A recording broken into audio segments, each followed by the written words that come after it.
I'm Beth Elliott, and today's Tech Byte is on the Teacher's Online Status Report. You get there in the staff portal, under Attendance, over to Reports, and down to the Teacher's Online Status Report. What this report does is it gives me the opportunity to see who has or has not done their attendance.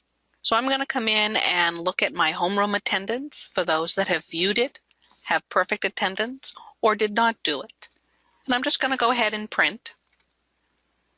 And this gives me a list of teachers in order, and we're going to see that they did their homeroom or not, and the fact that we have the daily attendance recorded or perfect attendance, and or that they viewed it.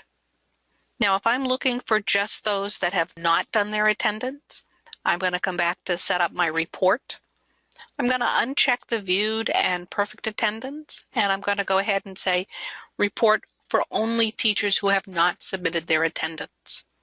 Now, when I print, I'm just going to get a list of those teachers that did not do their homeroom attendance. This is really handy to see of who did or did not do their attendance. I can come back to my setup report, and I can also opt that instead of my homeroom, I want to come in and see my class attendance. Now, by default, it's going to go on both of these reports to the current date, and it also lets me pick my starting and ending periods. Now, if I want to see for the day who has not done their class attendance, I can come in, select all my periods, and go up and print.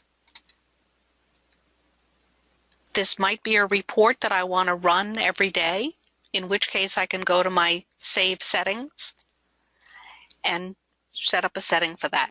And I do that first by adding an item and then giving it a description.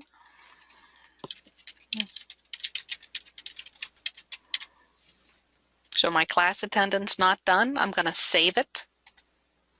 The lock would give me the ability that only the user that created it has the ability to delete it or modify it. Now that I have this in here, I can click on Save Settings. That setting has been saved, and I can close. Whether I'm in the View Report or the Setup Report, I can now come into the Recall Settings and pick the report that I want to work from. So I might want to do my daily and class attendance. I'm going to Recall Settings, click OK, and close. So now it's set up for both my homeroom and my class attendance. So when I print, it does a combination of both.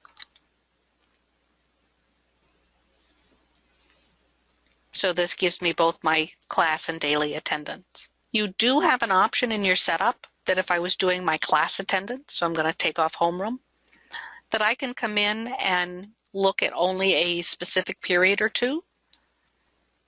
And that's just setting my starting and ending periods. So at this point, if I want to not see those that viewed or did perfect attendance and just did not do their attendance, I can do that. And maybe this time I want to put it in the teacher ID order instead of my full order. I can also do a teacher range that maybe I'm only looking for certain of my teachers. When I do a teacher range, the default is I'm going to see all of the staff that is in the staff table. At this point, I can come in and limit it by the display name, the last name or the first name. If I put a value in here, I can filter it based on what I put in. And you can pick any of the things that are in here. Or I can just come in and uncheck the ones I do not want. So I'm going to click OK. I now have fewer teachers that it is indicating. I now have fewer teachers that it's indicating up here. And so when I print, I'm only going to see those teachers that have classes those 2 periods. So it's a shorter list, and those are the ones that did not do it. When I was in the teacher range, I could always go to the question mark here. That gives me the ability to see how to use the controls that are in here. When I'm done, I hit the X for this little display and click the OK. Let's go back to the setup first. And when you click on Help, it's going to bring up the ability of what's going on. I'm going to move this over. You do need to allow pop-ups, but once those pop-ups are allowed, you can scroll down and see what's in here. So it gives you things like what's the difference between the different areas of perfect attendance, attendance recorded, the viewed, and the not recorded. So it gives all of that with step-by-step of how to get here. When you're done, you're going to hit the X in the corner and continue with what you have here. Now that you have seen how to use the report, we thank you for attending this Tech Byte.